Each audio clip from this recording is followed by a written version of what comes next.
বর্তমানে স্থিত একটি অবৈধ নির্মাণ বিল্ডিং, এটা আমরা ভাঙতে এসেছি। আমাদের অনারেবল যে মিউনিসিপ্যাল অথরিটি আছেন এবং মিউনিসিপ্যাল অ্যাপিলেট অথরিটি এবং আমাদের অনারেবল হাইকোর্ট সবার নির্দেশে আজকে কর্মসূচি আমরা করছি। এই বিল্ডিংটা যে আছে সেটা একটা পোর্শন অবৈধভাবে নির্মাণ হয়েছে। এই কারণে 2020-2021 সালে আমাদের ইস্ট জোনাল অফিসের অ্যাডিশনাল কমিশনার এটা ভাঙার নির্দেশ দেওয়া হয়।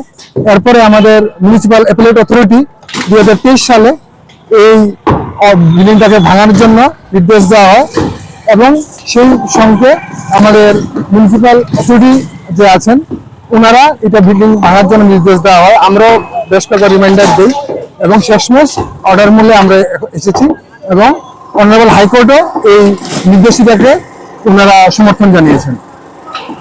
বিল্ডিংটি ভাঙা হয়েছে যে ব্যক্তি, ওনার নাম হচ্ছে দীপক পাল এবং যার কমপ্লেনে এই বিল্ডিং ভাঙা হচ্ছে সেটা হচ্ছে চয়ন পাল।